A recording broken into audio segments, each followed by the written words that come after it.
Antes de la boda, mi prometida le escribió a su ex: aún te amo, si me vienes a buscar lo dejo todo. Y él la rechazó. Alcancé a ver el mensaje y me dijo: ni modo, pero bueno. Ahora sí podemos casarnos. Oh, qué historia principal. La última vez que vi a mi prometida sonreír de verdad fue mientras comparaba sabores de pastel, 2 minutos después de ofrecerse sentimentalmente en combo completo a su ex casado. Yo tenía el cargador en una mano, el alma en el suelo y una pestaña del chat abierta que básicamente decía que mi boda era una oferta cancelable. Ella me miró como si el problema no fuera el mensaje sino mi mala costumbre de saber leer, y ahí entendí que esto ya había tomado una forma bastante ridícula. Clara y yo llevábamos casi 3 años juntos, y hasta esa semana, yo era de esos hombres peligrosamente convencidos de que la estabilidad era amor.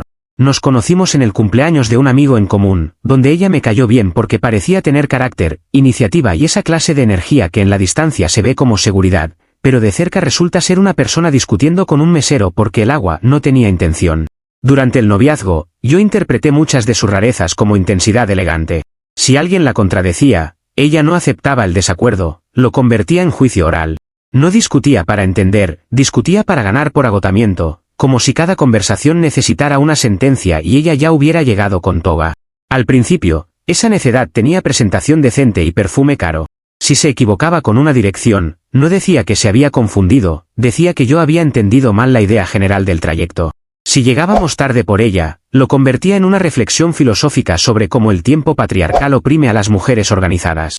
Yo me reía porque, visto por encima, sonaba ingenioso.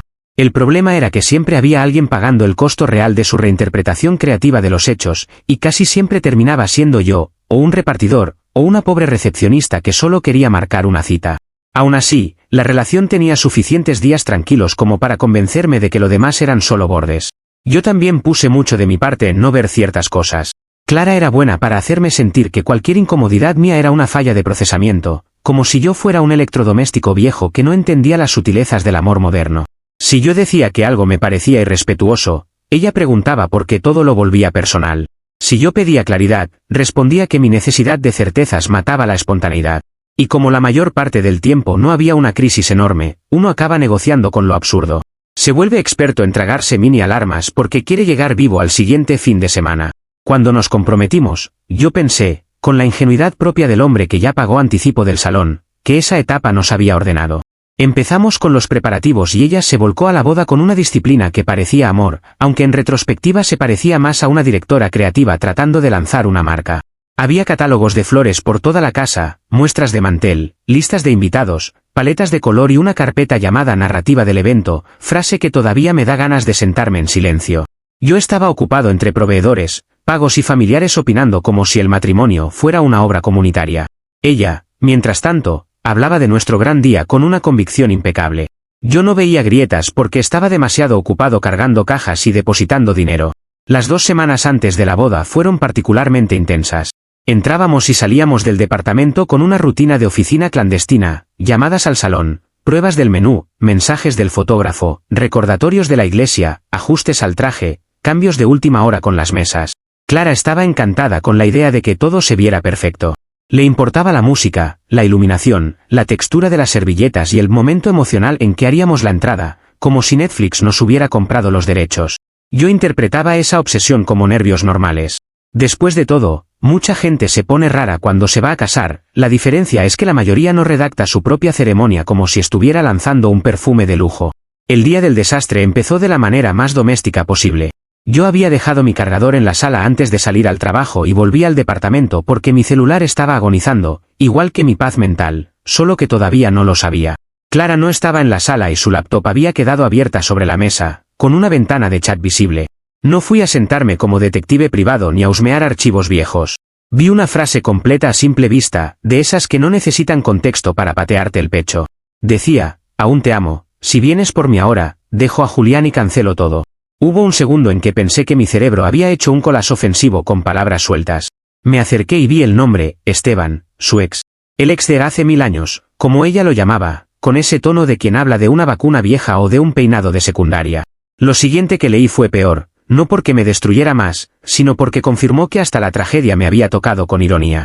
Él le respondía que ya estaba casado, que no le interesaba nada con ella y que, por favor, madurara.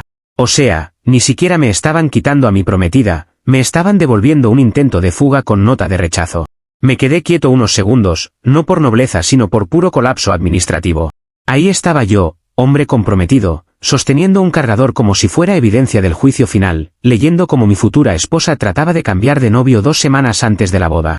Cuando ella entró a la sala y me vio con la laptop enfrente, no hizo la cara de quien ha sido descubierta. Hizo la cara de quien ya está preparando alegato. Me preguntó qué hacía leyendo conversaciones privadas con el tono de una persona ofendida por una invasión menor, como si el detalle central no fuera que acababa de ofrecer mi lugar en el altar por Delivery Emotional Express. La confronté y le pregunté directamente qué demonios era eso. Clara ni pestañeó. Me dijo, con una serenidad que todavía me parece un talento criminal, que necesitaba cerrar un ciclo antes de casarse. Según ella, había sido un gesto de honestidad brutal. Quiso probarse a sí misma que ya no estaba atada a ese pasado, y como Esteban la rechazó, entonces ahora sí podía llegar limpia al matrimonio. Lo dijo casi textual, ni modo, él se lo pierde, pero bueno, ahora que ya cerramos ese ciclo, sí podemos casarnos. Nunca en mi vida me había sentido tan claramente como el premio de consolación de una rifa patronal. Lo más impresionante no fue la falta de vergüenza, sino la estructura entera de su argumento. Para Clara, el problema no era haber intentado dejarme como quien cambia de aerolínea buscando mejor tarifa. El problema era que yo estaba reaccionando desde el ego en lugar de valorar su transparencia. Me dijo que otras mujeres lo habrían hecho a escondidas y que yo debería agradecer que me estaba ofreciendo una versión depurada de ella misma. Esa frase casi me provoca una risa, pero era de esas risas que salen cuando el cerebro se protege del incendio. Ahí entendí que no estaba discutiendo sobre respeto, lealtad o dignidad. Estaba escuchando a una persona que necesitaba tener razón incluso cuando la habían rechazado como plan de respaldo. No grité, no hice escándalo, no tiré la laptop por la ventana ni nada cinematográfico. Me senté, la dejé hablar, y cuanto más hablaba más claro me quedaba que esto no tenía arreglo porque ella no estaba pidiendo perdón, estaba defendiendo el experimento. Yo no iba a casarme con alguien que primero tocó la puerta del ex y luego volvió a mí con el mismo entusiasmo con el que uno acepta comer lo que quedó en la nevera. Así que tomé la única decisión que me hizo sentir digno otra vez. Mientras ella seguía escogiendo entre vainilla francesa y red velvet como si la vida siguiera normal, yo empecé a cancelar proveedores por mi cuenta. No iba a ser el plan B de nadie, y menos uno que además financiara la decoración. Comentarios de la historia principal. Usuario anónimo 1 dice, hermano, hasta Esteban tuvo más dignidad que Clara y ese señor ni siquiera estaba compitiendo. El tipo estaba casado, la rechazó, le pidió madurar y todavía sin querer te hizo un servicio social. Sinceramente, ese hombre merece una placa y una empanada gratis de por vida. Respuesta de la OP, yo digo que Esteban debería haber sido el padrino por salvarme la vida sin proponérselo. Lo más triste es que el único que actuó con un mínimo de amor propio en ese chat fue el ex, no mi prometida. Ahí entendí que Clara no estaba enamorada, estaba desesperada por no quedarse sin escenario. Usuario anónimo 2 dice, cancela las tarjetas ya mismo y saca tu plata de cualquier cuenta compartida, porque esa mujer tiene pinta de convertir tu dinero en daños colaterales del proceso. Primero te intenta cambiar por el ex y luego todavía espera que le financies la fiesta. No te descuides que te deja sin boda y sin reembolso. Respuesta de la OP, ese comentario me aterrizó más que cualquier discurso sobre amor propio. Yo ya había empezado a cancelar cosas, pero ahí decidí mover todo lo que quedaba en la cuenta compartida y asegurar los reembolsos antes de que Clara descubriera que el plan B también tenía plan de contingencia. Una cosa es sufrir una humillación y otra muy distinta pagarla en cuotas. Actualización 1. Una semana después del desastre del chat, la bomba económica terminó de explotar con el glamour de una olla de presión vieja.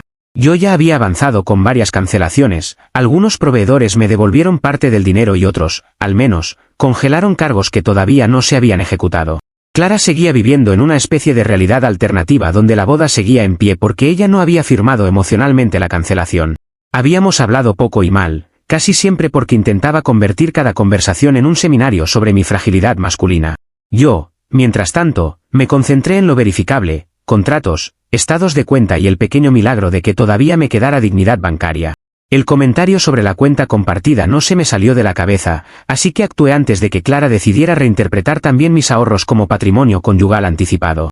Vacié la cuenta y pasé el dinero a una cuenta individual mía para proteger el fondo con el que se habían hecho pagos y reservas. No fue un movimiento impulsivo ni vengativo, fue más bien la respuesta de un hombre que ya había visto suficiente teatro como para no dejar la caja abierta en camerino ajeno. Guardé capturas, contratos y comprobantes, porque con Clara uno no conversa, uno arma expediente. A esas alturas yo ya sabía que, para ella, los hechos eran plastilina. Y yo estaba cansado de ser el imbécil que siempre aportaba el material. La escena central llegó cuando intentó pagar el vestido de novia. Me enteré porque me llamó con una rapidez casi milagrosa, ese tipo de velocidad que solo aparece cuando alguien descubre que la estética requiere fondos. Contesté y lo primero que escuché fue un grito preguntando por qué la cuenta estaba en ceros. No preguntó cómo estaba yo, ni por qué habíamos llegado a este punto, ni si seguíamos comprometidos de manera formal o metafísica. Lo urgente era el vestido. Si la tragedia hubiera tenido banda sonora, en ese momento habría sonado una caja registradora llorando. Clara me llamó un ladrón de sueños, que es una frase muy poética para alguien que intentó cambiar de prometido por mensaje directo. Dijo que mi inseguridad por un mensajito estaba arruinando su estética nupcial, expresión que me dejó pensando que, en efecto, hay personas capaces de convertir la infidelidad en problema de decoración. Según ella, yo había reaccionado de forma desproporcionada. No por cancelar la boda, no por sacar mi dinero de una cuenta que también usé para pagar lo nuestro, sino por no entender el valor simbólico de su honestidad. En su mundo, yo había saboteado una ceremonia por una pequeña incomodidad narrativa. Le dije que no había ningún robo, que simplemente había protegido el dinero que aún podía recuperarse mientras ella seguía hablando como si lo único afectado fuera el moodboard del evento. Entonces le mostré por mensaje el contrato del salón cancelado y la constancia del proceso con algunos proveedores. Le escribí, con la calma del hombre que ya cruzó el río del ridículo, que si el amor de su vida era Esteban, él podía encargarse de la fiesta. Me respondió con un párrafo larguísimo donde curiosamente no negó nada importante. Lo que hizo fue cambiar de tema con la agilidad de una rata en incendio. De pronto, el problema ya no era el mensaje a su ex, sino mi tono. Ahí fue cuando salió con lo de violencia financiera, y confieso que tuve que releerlo 2 veces porque pensé que el estrés me estaba generando subtítulos creativos. Clara decía que yo estaba ejerciendo violencia financiera por vaciar la cuenta compartida después de descubrir que quiso dejarme plantado en versión premium. Según ella, yo estaba castigando su sinceridad y usando el dinero para humillarla. Es fascinante lo rápido que una persona puede pasar de quise fugarme contigo a me estás vulnerando por no seguir financiándome. Le faltó decir que proteger mis depósitos atentaba contra los derechos humanos del TUL. Yo ya venía sospechando que Clara realmente creía su propia teoría, pero esa llamada me lo confirmó. No estaba actuando solo por manipulación táctica, de verdad parecía pensar que su infidelidad mental, como ella misma la rebautizó después, era una especie de gesto valiente que yo debía procesar con gratitud y logística. Lo decía con convicción moral, como si hubiera vuelto de la guerra con una verdad incómoda y yo, animal básico, no estuviera sabiendo honrar la épica. El problema de discutir con alguien así es que cada palabra tuya entra a una licuadora jurídica. Si dices esto me lastimó, te contestan me estás atacando. Si dices no voy a pagar, responden me quieres destruir. La consecuencia más bonita de todo eso fue que se quedó sin forma inmediata de pagar el vestido. Y como la dignidad nunca ha sido su divisa principal, terminó llamando a su madre para pedirle dinero. Aquí es donde mi yo preventivo, ese que ya estaba cansado de parecer villano en el relato ajeno, decidió no dejar cabos sueltos. Antes de que Clara armara una versión operática en su casa, le mandé a mi suegra capturas del chat con Esteban. No hice un ensayo, no agregué adjetivos, no fabriqué contexto, envié la evidencia y la dejé respirar sola. La verdad, cuando llega en formato captura, suele tener mejor dicción que cualquier discurso. Mi suegra tardó un poco en responder, lo cual me hizo imaginarla leyendo, releyendo y probablemente reajustando años de defensa maternal. Siempre fue amable conmigo, aunque de esas madres que encuentran una explicación humanista para cualquier barbaridad de su hija. Si Clara llegaba tarde, era muy apasionada. Si trataba mal a alguien, era franca. Si armaba una discusión absurda, era intensa, pero noble. Esta vez no había mucha poesía posible. No se puede traducir, dejo a Julián y cancelo todo a mi niña estaba confundida por la presión floral. Hay frases que se explican solas y además cobran peaje. Cuando por fin me respondió, no fue cariñosa, pero sí fue clara. Me pidió disculpas por tener que ver eso y me dijo que necesitaba hablar con Clara porque esto ya no tenía defensa razonable. No me prometió ponerse de mi lado ni hacer un juicio ejemplar en la sala, pero el simple hecho de que no saliera a acusarme de manipulador ya me supo a descanso. Por primera vez en todo este circo, alguien del entorno de Clara había visto la escena completa sin ponerse a decorar la traición con palabras espirituales. A veces uno no necesita aplausos, solo que dejen de tratarlo como loco por reaccionar a lo obvio. Yo pensé que esa semana acabaría ahí, con ella gritando por el vestido, yo archivando contratos y mi suegra haciendo inventario de su maternidad. Pero con Clara nunca se cierra una compuerta sin que se abra otra. La última llamada que me hizo ese día fue menos escandalosa y más fría, lo cual en ella siempre significa peligro administrativo. Me dijo que estaba decepcionada de que yo hubiera involucrado a su familia y que no pensaba permitirme controlar la narrativa. Esa frase me dejó clarísimo que la boda ya era pasado, pero el espectáculo todavía no, y por el tono con el que lo dijo, entendí que estaba preparando alguna nueva puesta en escena para demostrar que ella seguía teniendo razón. Comentarios de la actualización 1. Usuario Anónimo 1 dice: ahora resulta que cuidar tu plata es un crimen contra los cuernos y retirar tu dinero es violencia financiera. Maravilloso, ya solo falta que la tarjeta te denuncie por abandono emocional. Esa mujer cree que la cuenta compartida es un fondo estatal para sostener sus malas decisiones con encaje y velo. Respuesta de la OP: te juro que cuando leí esa frase sentí que me estaban cobrando entrada para mi propio circo. A este punto, prefiero usar ese dinero para un viaje solo a Las Vegas antes que seguir subvencionando una boda donde yo iba como suplente sentimental.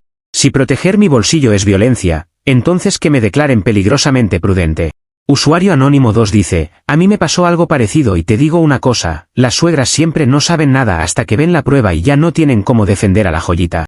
Ahí se cae todo el discurso de que la niña solo estaba confundida. La verdad en captura desinfecta a toda la familia. Respuesta de la OP: eso fue exactamente lo que sentí, como si de pronto alguien hubiera abierto una ventana en una habitación llena de perfume rancio. No espero que mi suegra me adopte ni que me haga un monumento, pero sí fue un alivio enorme que por fin alguien dejara de maquillar lo obvio. A veces la verdad no arregla nada, pero al menos impide que sigan vendiéndote basura envuelta en lenguaje elegante. Actualización 2. Otra semana más tarde, cuando yo ya estaba empezando a disfrutar el silencio administrativo que deja una boda muerta, Clara decidió resucitar el cadáver con maquillaje, prosecco y una lista de invitados mal informados. Me enteré por una historia de Instagram subida por una amiga suya donde aparecía un letrero de neón que decía algo como celebrando el amor y, al fondo, la inconfundible sala del departamento de una de sus amigas. No había que ser detective para entender el mensaje, estaba montando una fiesta de pre-boda para vender la idea de que seguíamos juntos o, al menos, de que la narrativa seguía bajo su control. Yo me habría quedado en mi casa tranquilamente, pero dos personas distintas me mandaron la ubicación junto con el mismo texto: creo que deberías ver esto. Y la curiosidad, combinada con el deseo de no convertirme en personaje secundario de mi propia cancelación, me hizo ir. Llegué tarde a propósito porque no tenía ganas de ser parte del montaje desde la apertura. La escena era exactamente el tipo de desastre elegante que Clara adora: globos blancos, velas, copas bonitas, una mesa de quesos fingiendo madurez emocional y ella vestida de claro, no exactamente de novia pero sí en ese tono de todavía merezco entrada triunfal. En cuanto me vio, sonrió con una satisfacción rara, la de alguien que no sabe si logró una reconciliación o atrapó un testigo para su performance. Me presentó frente a varios de sus amigos como si no hubiera intentado abandonar nuestra relación por correo humano dirigido al ex. Dijo algo como que estábamos atravesando una etapa de crecimiento y que yo había accedido a acompañarla en ese proceso. Yo agarré una cerveza de una hielera y pensé que, si el infierno tiene catering, probablemente se parece bastante a eso. Los amigos de Clara estaban incómodos desde antes de que yo llegara, pero mi presencia convirtió la fiesta en un documental de fauna. Algunos me saludaron con esa cortesía de funeral donde nadie sabe si darte un abrazo o un vaso. Otros me miraron con el alivio de quien confirma que no se inventó el rumor. Clara, por supuesto, interpretó mi aparición como validación tácita del evento. En su mente, si yo estaba ahí, entonces el show seguía siendo una celebración y no una exhibición pública de su incapacidad para aceptar el final. Hay gente que ve una puerta cerrada y entiende el mensaje. Clara ve una puerta cerrada y organiza una inauguración simbólica del pasillo. Durante la primera media hora me limité a observar. Ella iba de grupo en grupo contando versiones creativas de la historia, siempre con esa habilidad suya para convertir un incendio en una mesa redonda sobre mis defectos. Repetía que yo estaba reaccionando mal a una prueba de fuego para nuestro compromiso. Decía que lo de Esteban no había sido traición sino una última verificación espiritual, algo así como sacudir la alfombra antes de mudarse. Según Clara, el verdadero problema era que yo no había sabido contener la complejidad emocional del momento. Escucharla justificar un intento de abandono como acto de fe era ver a alguien pelear por su vida dentro de un PowerPoint maldito. En un momento decidió dejar la diplomacia ornamental y me puso en el centro de la sala. No me tomó del brazo ni hizo una escena teatral de telenovela, fue peor, porque usó el tono de quien cree que está siendo razonable delante de un jurado. Dijo que yo era un niño berrinchudo, que no entendía que las relaciones fuertes resisten pruebas incómodas. Explicó, frente a todos, que escribirle a su ex había sido una forma de comprobar que estaba lista para casarse conmigo de verdad. Lo dijo como si hubiera hecho un trámite médico preventivo y yo estuviera exagerando por una vacuna emocional. A mí me bastó con darle un trago a la cerveza y quedarme callado. Cuando una persona acaba sola con ese entusiasmo, interrumpirla sería mala educación. Las caras de sus amigos eran un regalo. Nadie estaba comprando su teoría, pero varios seguían allí por la misma razón por la que la gente no puede dejar de ver un choque leve en la avenida. Una de sus amigas miraba al piso como si quisiera fusionarse con la baldosa. Un tipo al que yo apenas ubicaba por fotos abrió muchísimo los ojos cuando Clara dijo que yo había ejercido violencia financiera por sacar mi dinero de la cuenta compartida. Otra chica, supongo que más honesta o más cansada, le preguntó si de verdad esperaba que alguien la alabara por intentar dejar a su prometido y volver solo porque el ex la rechazó. Clara respondió que la honestidad femenina siempre incomoda a las personas emocionalmente básicas. Ahí confirmé que ya no estaba organizando una fiesta, estaba litigando en vivo. Yo seguí sin intervenir, y esa quietud pareció desesperarla más que cualquier grito. Clara necesitaba oposición para poder encender su modo fiscal del amor, pero yo me limité a existir con mi cerveza y cara de hombre que ya pagó demasiado por aprender una lección. Entonces cambió de estrategia y empezó a sacar el celular cada 5 minutos. Al principio pensé que solo estaba subiendo historias para sostener la ilusión de pareja resiliente. Después vi que estaba etiquetando a Esteban en varias fotos con frases de esas que solo deberían existir en libretas mojadas, cosas como algunas historias merecen cerrarse con testigos y la verdad siempre encuentra su puerta. Si el ridículo fuera energía renovable, Clara habría abastecido 3 ciudades esa noche. La complicación real llegó cerca de las 10, cuando sonó el timbre y una de sus amigas fue a abrir pensando que sería otro invitado. Desde donde yo estaba no vi la puerta de inmediato, pero sí escuché ese silencio extraño que se forma cuando algo genuinamente inconveniente entra en una fiesta. Luego apareció Esteban. Venía con la expresión de un hombre arrastrado por su propia paciencia hasta el límite y acompañado por su esposa, una mujer menuda con una cara de diversión tan pura que parecía haber comprado entrada VIP. Durante un segundo pensé que tal vez se habían equivocado de dirección, pero no. Esteban entró mirando directo a Clara con el cansancio bíblico de quien ha bloqueado demasiado y todavía no logra paz. Fue una coincidencia cruel, sí, pero plausible en el contexto de alguien que llevaba días etiquetándolo en publicaciones raras, mandándole mensajes desde cuentas alternas y arrastrando su nombre por una fiesta temática de no boda. Esteban no vino a reconciliarse, ni a cerrar ciclos, ni a hacer terapia comunitaria. Vino a poner un alto y, honestamente, llegó con más educación de la necesaria para el circo que lo esperaba. Le dijo delante de todos que dejara de acosarlo, que ya la había bloqueado de WhatsApp, Instagram y hasta de LinkedIn porque no quería saber nada más de ella ni en lo romántico ni en lo profesional. Ese detalle del LinkedIn hizo un ruido especial en la sala, como cuando un chiste perfecto aterriza en un velorio. Clara intentó responder en su estilo habitual, reacomodando los hechos a velocidad industrial. Dijo que él estaba exagerando, que su esposa claramente se sentía amenazada por una historia inconclusa y que todo eso demostraba que había emociones sin resolver. La esposa de Esteban soltó una risa tan limpia que atravesó la sala como campana. No se veía furiosa, ni dolida, ni celosa, se veía fascinada. Sacó el celular y empezó a grabar mientras Clara, vestida de blanco suave en su fiesta del seguimos juntos pero no exactamente, intentaba convertir un rechazo múltiple en evidencia de pasión recíproca. Yo no habría podido escribir una humillación pública más eficiente aunque me hubieran dado 3 semanas y un equipo de guionistas. La noche se descompuso rapidísimo después de eso. Un par de amigos de Clara se fueron sin despedirse, otro le dijo que ya era demasiado y una de sus tías, que no sé por qué estaba ahí, le pidió por favor que se sentara y dejara de hablar. Esteban repitió que no la buscara más y se fue con su esposa, que todavía iba riéndose mientras guardaba el celular, como quien acaba de capturar material premium para el grupo familiar. Yo terminé mi cerveza, dejé el vaso en la mesa de quesos y me fui sin hacer discurso. Pero antes de salir, Clara me gritó que yo había provocado todo por no apoyarla en su última prueba de amor. Ese fue el gancho final de la noche, no solo había quedado en ridículo frente a todos, sino que ya venía cocinando una nueva versión donde yo era el arquitecto secreto de su propia caída. Comentarios de la actualización 2. Usuario anónimo 1 dice, la bloqueó hasta de LinkedIn porque ni como contacto profesional sirve esa mujer. Imagínate el nivel de insistencia necesario para que un hombre casado diga no quiero ni que vea mis logros laborales. Ese detalle no fue humillación, fue certificación de calidad del desastre. Respuesta de la OP, yo lo escuché y casi se me sale la risa por la nariz. Esteban ya no es solo el ex que la rechazó, es mi nuevo ídolo civil porque tuvo la paciencia de un santo y aún así llegó a poner límites con dicción impecable. Cuando un hombre te bloquea hasta de LinkedIn, ya no estás perdiendo un romance, estás perdiendo acceso a la realidad. Usuario anónimo 2 dice, necesito saber qué cara puso la esposa de Esteban al ver a Clara vestida de blanco en una fiesta de no boda mientras insistía en que todo era una prueba espiritual. Porque yo en su lugar me desmayo o aplaudo. No hay punto medio para semejante función. Respuesta de la OP, la señora estaba feliz, pero feliz de verdad, como quien encuentra oro cómico sin haberlo pedido. No hizo cara de amenaza ni de drama, se reía mientras grababa, con esa tranquilidad de quien sabe que su marido no está en peligro y que la loca de la historia se está hundiendo sola. Fue la única persona de la sala que parecía estar pasando una noche realmente excelente. Actualización 3. Pasó un mes desde aquella fiesta, cuando yo creía que Clara al fin se había quedado sin escenarios, decidió llevar su necedad a un juzgado, que es un lugar muy delicado para improvisar teorías. Para entonces yo ya me había concentrado en cerrar pendientes, cambiar algunas rutinas y reconstruir una vida sin centros de mesa, sin argumentación forense a la hora del desayuno y sin riesgo de ser cambiado por mensaje privado.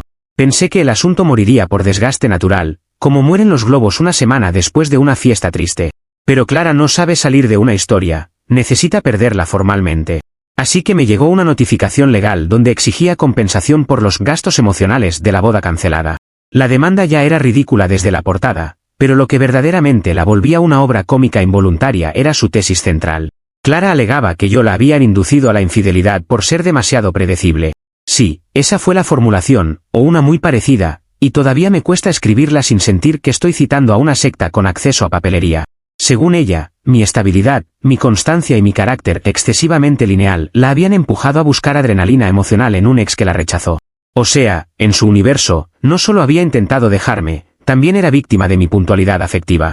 Hay personas que convierten la culpa en un arte. Clara ya la estaba entregando en formato encuadernado. Lo más espectacular fue su estrategia para demostrar que todo aquello había sido una reacción humana ante un vínculo aburridamente seguro. Incluyó más chats con Esteban. No uno, no dos, sino varios fragmentos que, según supongo, ella creyó que la harían ver compleja, deseada o al menos trágica. Lo que en realidad mostraban era algo mucho más simple y destructivo, que yo había sido, como ella misma escribió, un gran hombre, pero que ella necesitaba la adrenalina del rechazo. Cuando leí esa frase en el expediente, sentí una mezcla de alivio y gratitud hacia su incapacidad crónica para callarse. Su motor de autosabotaje, el mismo que la llevó a escribirse heroína de una historia donde nadie la estaba persiguiendo, acababa de dejar prueba documental contra ella. Mi abogado, que ya venía viendo esto como un episodio extendido de castigo divino con sellos oficiales, me dijo que rara vez una persona se hunde sola con tanta dedicación. Yo solo tenía que presentarme, responder lo justo y dejar que el papel hablara. Y eso hice. Durante la audiencia, Clara intentó mantenerse en personaje. Dijo que yo había respondido con crueldad económica y emocional a una confesión valiente. Repitió que una pareja madura habría entendido la diferencia entre traición física y necesidad de validación romántica. Había momentos en que parecía olvidar que estábamos frente a un juez y no en un podcast donde la gente aplaude cualquier barbaridad siempre que se diga con tono grave. Cuando llegó el momento de revisar sus propias pruebas, la sala cambió de temperatura. No porque hubiera un giro teatral, sino porque la lógica, esa señora lenta pero constante, se sentó por fin a trabajar. Allí estaban sus mensajes, sus frases, sus intentos de romanticismo de segunda mano y su admisión de que no me dejó por falta de amor, sino por hambre de emoción unilateral. El juez le hizo un par de preguntas cortas que desinflaron todo el decorado. Una de ellas, formulada con una calma casi amable, iba en la línea de por qué consideraba justo reclamar daños por una boda que ella misma había estado dispuesta a cancelar si el ex aceptaba. Yo no sé si se rió exactamente o si fue ese gesto breve que hace la gente cuando la paciencia ya no puede con el absurdo, pero bastó para que Clara perdiera pie. La parte más salvaje llegó cuando exigió que se le reembolsara el tiempo que pasó fingiendo amarme. Ahí sí el aire de la sala cambió por completo. Mi abogado me miró de lado con esa expresión que equivale a por favor no te rías, todavía estamos trabajando. Clara lo soltó como si estuviera revelando una gran injusticia histórica, sin entender que acababa de regalarle al tribunal una frase que debería vivir enmarcada en un museo del ego. La demanda fue desestimada casi sin esfuerzo. No había base seria, no había daño atribuible en los términos que ella planteaba y, sobre todo, había demasiado material aportado por ella misma demostrando que el centro del desastre era su propia necesidad de jugar con el rechazo como si fuera una máquina tragamonedas emocional. Después vino el ajuste familiar, que fue menos jurídico pero mucho más costoso para su orgullo. Como varios proveedores ya habían quedado colgados por su versión pública de que la boda seguía en pie, algunos empezaron a reclamarle directamente pagos y penalidades que yo no cubrí porque, con toda lógica, ya no estaba financiando un evento cancelado por su intento de fuga romántica. Su familia, que a esas alturas ya había agotado el catálogo completo de excusas elegantes, dejó de hablar de procesos y empezó a hablar de facturas. Me enteré por terceros, y luego por una llamada breve de mi ex-suegra, que terminaron obligándola a vender su coche para responder por parte de esos compromisos. La mujer que me llamó ladrón de sueños tuvo que rematar su propio vehículo para pagar la cuenta del sueño que incendió ella misma. El boomerang, cuando regresa, no pregunta si uno está peinado. Para entonces yo ya había decidido moverme de ciudad.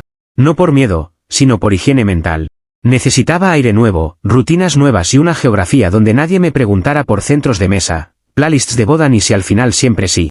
La mudanza me hizo bien de una manera casi ofensiva. Dormía mejor, comía sin discutir tesis absurdas y empecé a recuperar esa versión mía que no caminaba siempre con argumentos de respaldo en la cabeza. En medio de todo eso, quien increíblemente siguió en contacto fue Esteban. Empezó mandándome un meme después de la audiencia, algo sobre sobrevivientes de ataques innecesarios, y de ahí salió una amistad improbable pero bastante sana. A veces un ex ajeno termina siendo el compañero de trinchera que no sabías que necesitabas. De Clara supe lo mínimo y casi siempre por accidente, que es la mejor cantidad de información cuando uno ya cerró una etapa tóxica. Me contaron que estaba viviendo en un cuarto rentado y escribiendo blogs sobre cómo los hombres le tienen miedo a la honestidad radical, frase que en su caso significa digo barbaridades y me ofendo si hay consecuencias. No me metí a leerlos porque uno también tiene derecho a no consumir veneno artesanal. Pero admito que me dio cierta paz saber que seguía atrapada en el mismo motor que la destruyó, reinterpretar su caos como superioridad moral. Hay personas que aprenden del golpe. Clara fundó una filosofía alrededor del martillazo. El remate final me llegó hace poco, cuando un amigo me mandó un vídeo de esos de gente loca en la calle, que circulan sin contexto y con demasiadas reproducciones.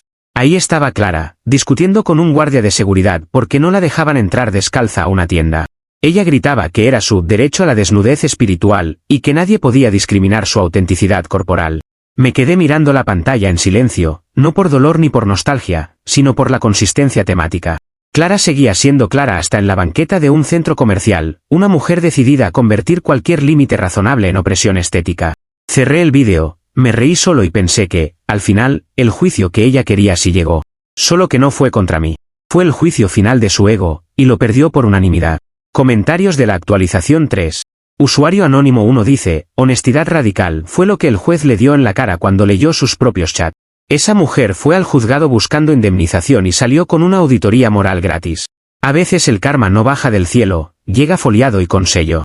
Respuesta de la OP, tal cual, ella quería un juicio y terminó teniendo el juicio final de su ego. Después de meses de escucharla retorcer lo evidente, ver que sus propias palabras la enterraron fue casi terapéutico sin necesidad de terapia. Hay algo muy pacífico en ver a la realidad hacer su trabajo sin que uno tenga que gritar.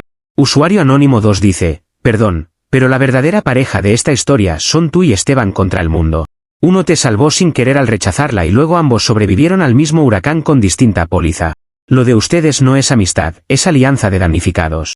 Respuesta de la OP, y te juro que es de las alianzas más sanas que me dejó todo este desastre. A veces el ex molesto termina siendo el mejor aliado posible, sobre todo cuando también le tocó padecer la misma obsesión en distinta temporada. Entre él y yo no hay drama, solo memes, paz y el acuerdo silencioso de no volver a salir con nadie que convierta el rechazo en hobby.